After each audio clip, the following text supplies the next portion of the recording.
So the next part, to keep going with the fun, is dynamics. Dynamics are, as we discussed much of yesterday, the other big part of mastering.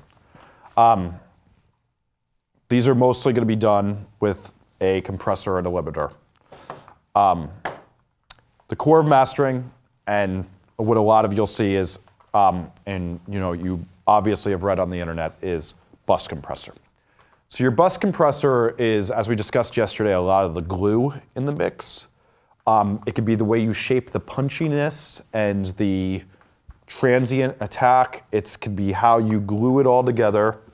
Then the multiband compressor, what I like to think of as, or at least my approach to it is the way to smooth out and keep tracks big when they want to be big and small when they want to be small, and just give an overall gloss to the picture. It helps to bring out details. It helps to make things just translate better, in my opinion. Because you're dividing, a multiband compressor divides up the compression tunings into most commonly 5 different places. You're able to do different controls and get different sonic characters. The next we have is the brick wall limiter, our friend that we discussed at great detail yesterday, which is what's thought of as making the record louder. Lastly, we have tape saturation, which we'll also call, clipping, distortion. Most commonly, this is going to be saturation, but we use that to control our transients, bring out glue to the mix, and bring out character to the mix that we want. So the first thing we're going to discuss is the bus compressor. As I said, this is a compressor that goes over the overall mix. Now, when we say bus compressor, that's short for 2-mix bus compressor. There's also bus compressors, like you'll do a compression of your drums, your vocals on a bus. It's a shortened nomenclature that can be sometimes misconstrued. We're talking about a mix that goes over, a compressor that goes over the whole entire mix. You hear this on most mixes. Now, do most mixers put this compressor on before they send it off to a master engineer in the professional world? Yes. Do some not that do great mixes? Absolutely. Ross Robbins, who I used to work for, who's everybody from At the Drive-In, Chord, Slipknot, Glassjaw, he really was not into bus compression a lot of the time and would not use it. He's made lots of classic records that have sold tens of millions of copies. A bus compressor can make the mix punchier, more smooth, more cohesive. It's kind of your creative domain. When you learn to use this, you can bring out so many different parts of the sound. So it's definitely one of those tools you want to spend a lot of time learning. So what I use, Flux Solera is my most common tool, as is the Flux Syrah, which could be argued isn't really a compressor, but it controls dynamics. That's a subtlety argument I'll leave. Affordable, the Slate VBC is so awesome, and it's getting rave reviews from everybody, and it's amazing that they did such a high quality product for so little money. I believe it's $150 when it's on sale every other month. Such a great tool. I call the Massey CT4 free. It's free in that Massey are a very kind company who makes great tools that allow you to download all their plugins as demos. The thing about them is you can fully use them, but their settings won't save unless you pay the whole $75 they usually ask for a plugin. It's very kind of them. If you don't know if you want to buy this or not, you can always screenshot the setting and set it back up and do some testing and playing around as you learn. They're such a great company. I suggest supporting them, though, for making such awesome tools. There's tons of other stuff out there, and in fact, in this next demo, I'm going to not use any of these, and I'm going to use what's really the most common bus compressor, which is the SSL compressor. So why is the SSL compressor the most common compressor? Because most big records are mixed on an SSL. So what's also common with an SSL is that there's imitations of it, such as the Allen Smart and the TK Audio, which imitate this style of compression that the SSL compressor does because it's such a ubiquitous sound in music today. And then they do it with some bells and whistles. The Allen Smart compressor has simple controls, or I should say the SSL compressor has some simple controls, and it really can help you learn to understand compression. And just as like, another one of those theories that we've been talking about a lot, this is learn the rules before you break the rules. I think the SSL compressor is the best compressor to learn the rules before you start breaking them and go into, as you can see from this Flux Solera compared to any of these other compressors, I use that because I've been dealing with compression for 14 years and I know what all those crazy knobs do, and every once in a while I need to do some crazy miracle work because somebody was half deaf that mixed a record, and I can usually fix things by tweaking all those knobs. When you're just learning this stuff until you're comfortable tweaking all 3,000 of those knobs and blending in a dry mix, I don't recommend going there quite yet. Though this thing has some great presets, I will say too. So, if we could shoot over the computer, I'm going to pull up, yet again, our friends in Ascending from Ashes, great band from New Jersey. I think this record's about to come out and they have a song from it already out. So on this mix, I actually used my friend, the Flux Solera. I mix through this very commonly, but what I'm going to do in this case is on the fly, I'm going to be brave, and I'm going to play with this in this control room and these speakers I don't know very well, and I'm going to demonstrate compressor on the Waves version of the SSL compressor. Now let me also say this. I believe Universal Audio makes an emulation of this. I believe SSL licensed it to them. URS makes a version of this. Digidesign made one called Impact. This style of compressor, since it's so popular, is imitated everywhere. This and the 1176 are probably the two most imitated styles of compressor there ever has been in the audio world.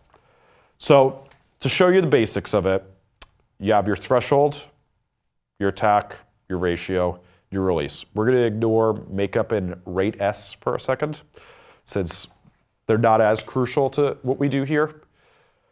So our threshold is where the compressor engages. Our attack is how fast the compressor engages. Our ratio is at how hard we're going to work. We explained this a little bit yesterday. And then obviously our release is how slow the compressor comes back. Yet again, as I kind of explained yesterday with compression, I really don't like the idea of visualizing this and thinking of these as technical terms. Every time you get a different bit of program material or a different sound, this thing's going to react different. So don't think of it as that. Think of it as learning what the knobs are. And what I love about this too is it has a few different settings.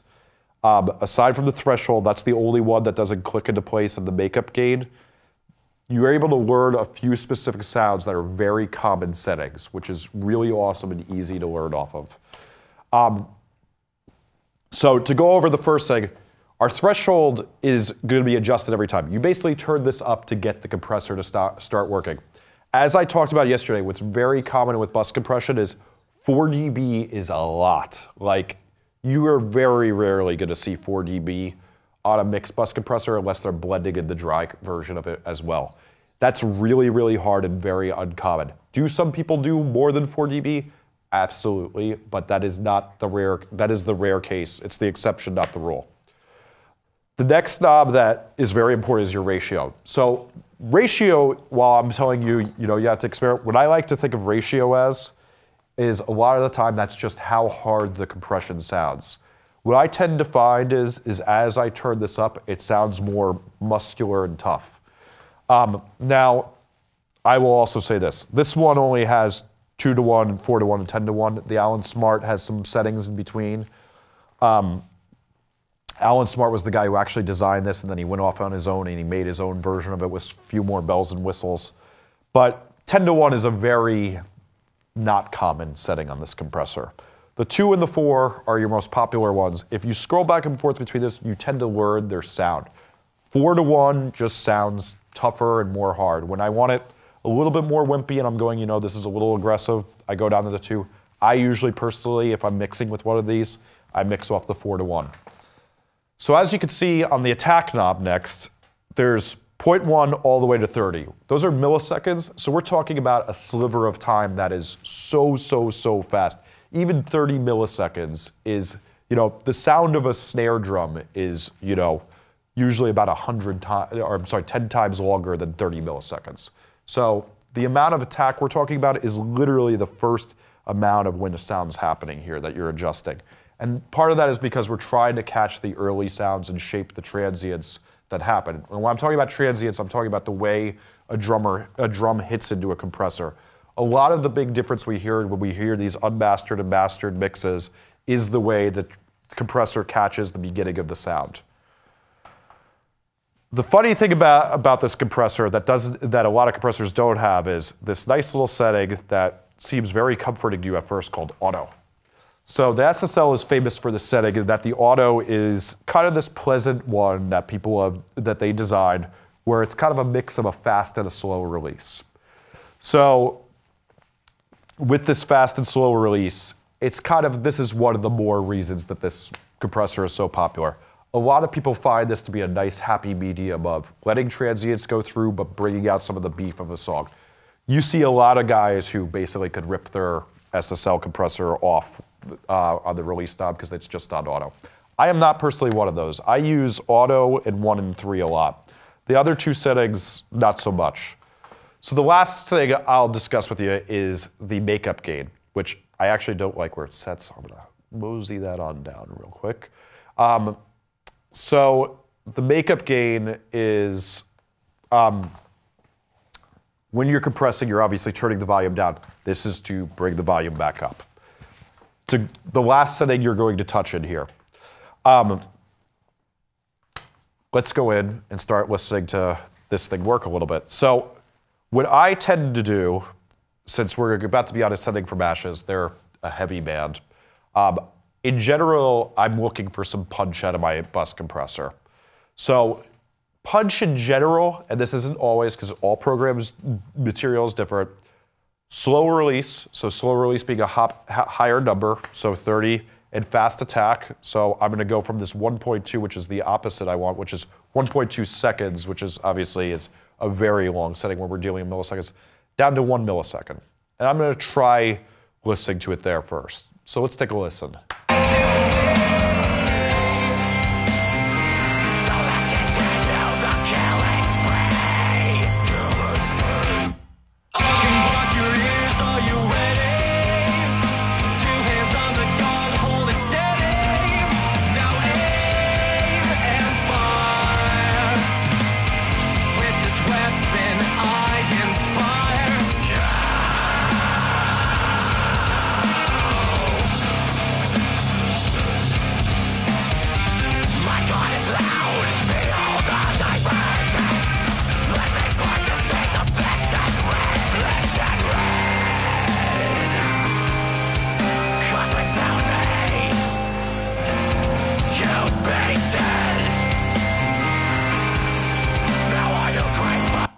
So that's setting, as you can see, that's about 2 dB of that.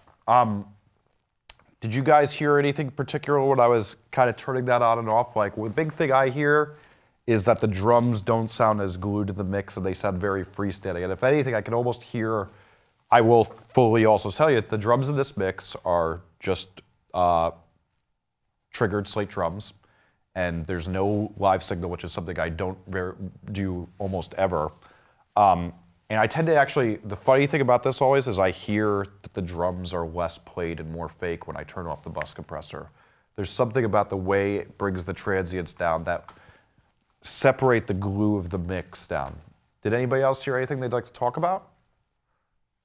Okay, let me keep playing with these settings. So, question for you. This came up before when someone else was using this plugin. I noticed you had the analog button enabled on this one, which to my knowledge just literally adds noise. Is that something you usually do? It adds do? harmonics. Okay. I wouldn't say noise, but yes. To my knowledge, the way they modeled this one is that they modeled it to just that. The SSL compressor has a very interesting, what a lot of people like about the way that an SSL sounds is it creates harmonics in a certain way. And if anything, it creates harmonics in a very different way than what a lot of people like about like a 70s record, but it's become the modern sound because so many people use them. Part of that is that emulation. Okay, so you do typically leave the analog button enabled. Since I don't use this very exact model much, yes, I would be A/B-ing this if I was going to use this on my mix and seeing which one I like. But yes, I would start with the analog on and usually work that way. The other explanation that I've heard for leaving it on is it adds a little bit of noise, so it seems less jarring when you have like sudden stops. Yes. It adds a little bit of, I guess, tape hiss, I guess, if you want to call it that. SSL Compressor's gain stage particularly, like if you turn up the Allen Smart gain stage, it's clean by regular standards, but it's a little funky at times. Like it can get a little hissy. Could we hear how some of these settings would be if you were doing like fast attacks or That's other exactly where I was going next. So that's a perfect transition. Okay, so let's do the first fun one with that. So we just heard what 30 sounds like. Whole lot of punch. So let's go down to 3, which I would say is actually probably the most common one I see people use, up to 30 and 10. I'd say 30 and 3 are the most common, then 10. So here's 3.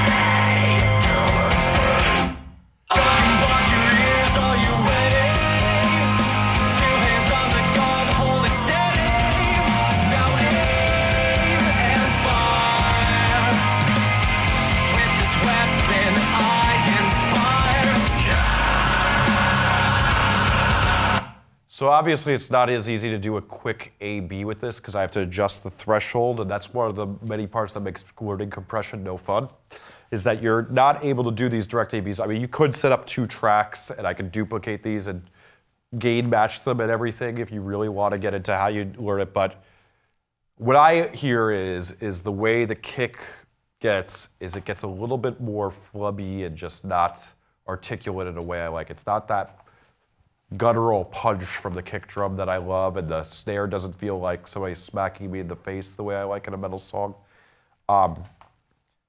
So to get really extreme with it, and as you see, as we go up an attack, obviously the compressor reacts way faster because it's turning on faster. So I'm going to turn this down for immediate sake.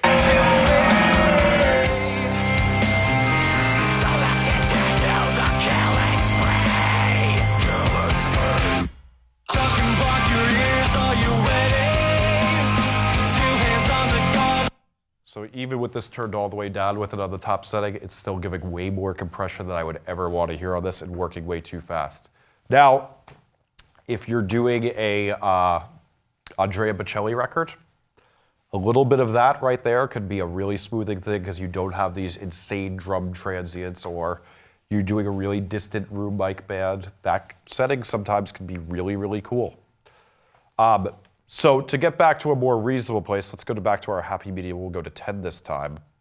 I'm going to mess around with this release button real quick. So as I said, 1 and 3 are pretty common. 6 and 12 get ignored on this thing, but auto, that's a popular guy. So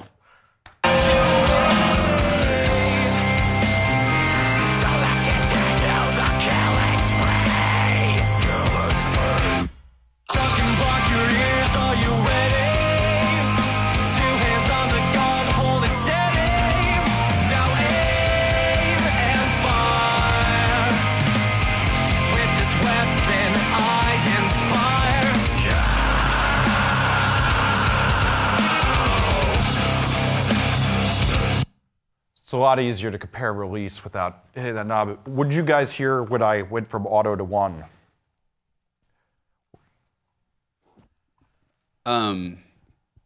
I heard the sound of the compressor a lot more in auto. You could hear it engage more aggressively, I think. It definitely, what's interesting though is I think it's a lot more glue a lot of the times is that, and one of the reasons auto is so popular is that when you have disparate levels or you have a really chaotic mix and there's synthesizers and guitars, is it can really zone things in, but the punch of the .1 to me is just so powerful and awesome in music like this. But truth be told, like when I'm doing like a pretty acoustic song, that auto is just so killer.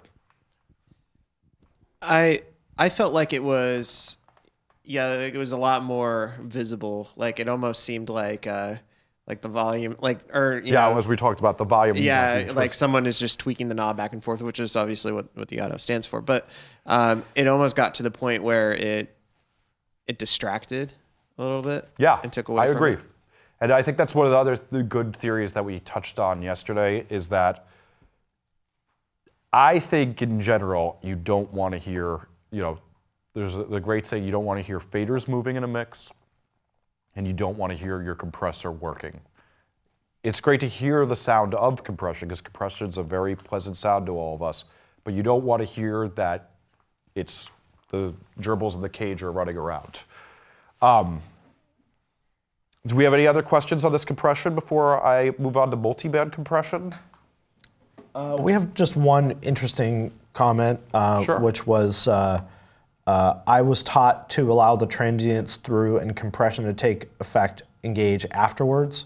So I think there's two interesting things there. First of all, that idea, and second of all, like the idea that you can be taught.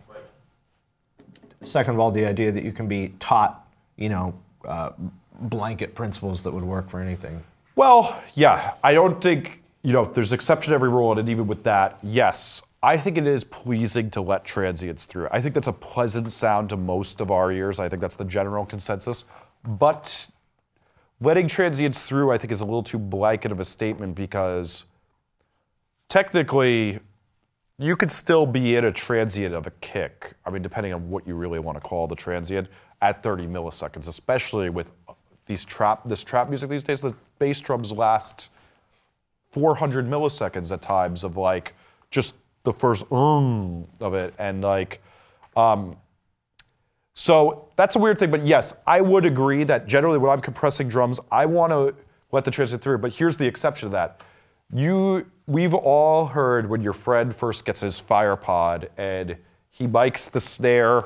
This is the snare drum, and he has the mic right here because for some reason he thinks that miking right next to the snare drum is going to get this awesome sound, and you just have this sound that basically sounds like, and for a snare, which is the least pleasant sound. But the funny thing is the way you're going to manipulate that transient and compress it to actually get it to have some body is going to be a lot different than what happens when you hear Dave Grohl hit drums. You do want to let that transient through.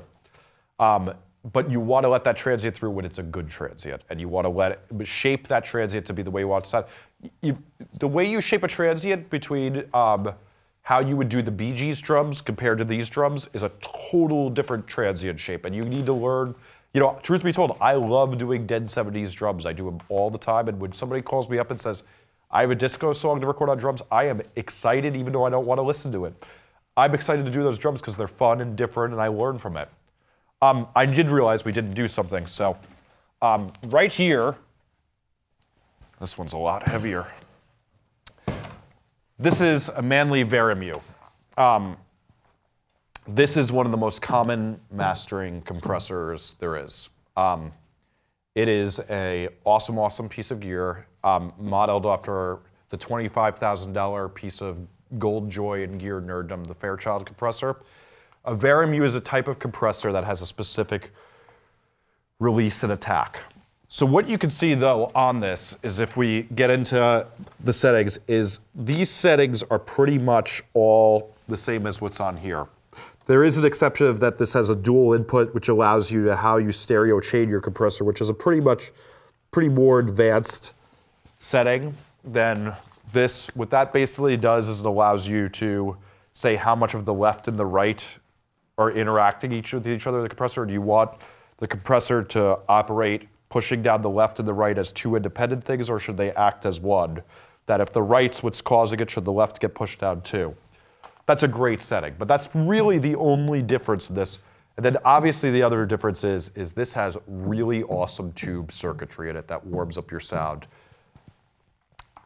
The Allen Smart in particular is based off of a non-tube design at all. It's all just very 80s analog circuitry. If we talk about any era of bad sounding audio gear, the 80s gets a bad rap, but this is a classic piece of gear. This is a classic piece of gear, and they're two totally different sounds.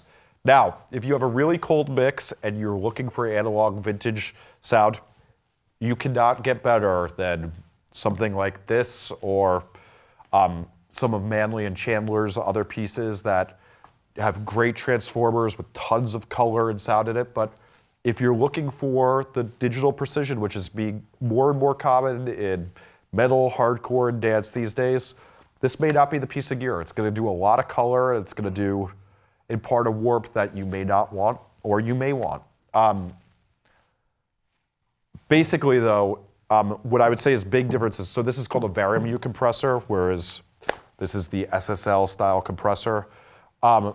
These have totally different tacks and releases. When it comes to compressors, aside from just the, if you model this in the computer, there's tons of models of not particularly this, but the Fairchild in the computer.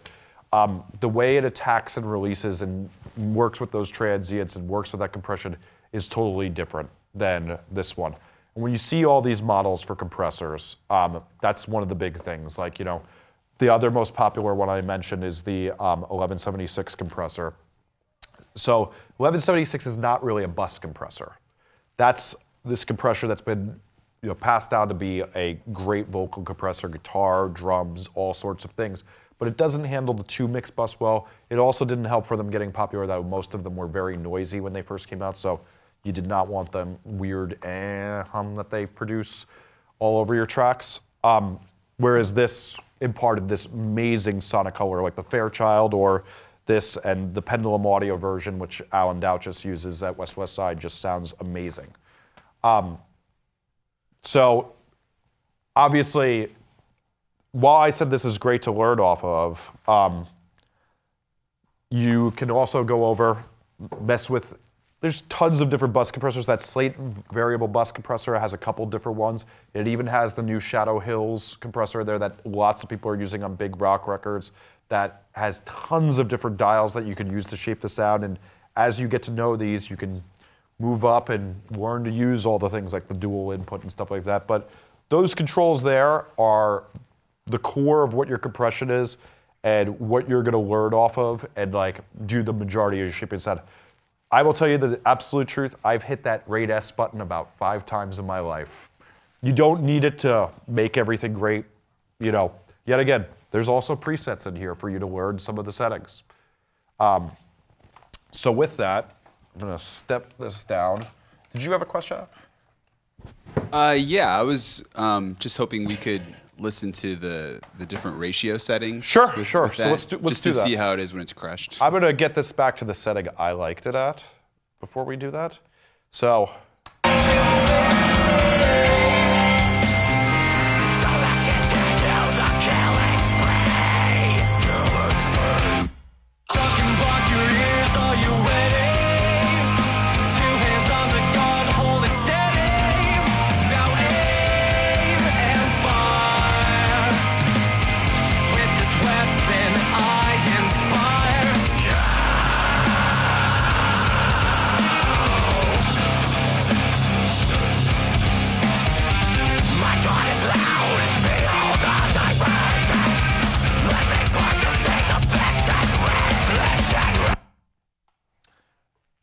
What I always hear with that, and maybe it's just me, is it's just a lot about the hardness. The 10-to-1 is just so overboard. The 4-to-1, when I'm doing like an aggressive metal track like this, it's just so in your face. But like something for like that Hayata track, going down to a 2-to-1 and being really, really gentle and letting it be airy and breezy and open really, really feels great to me.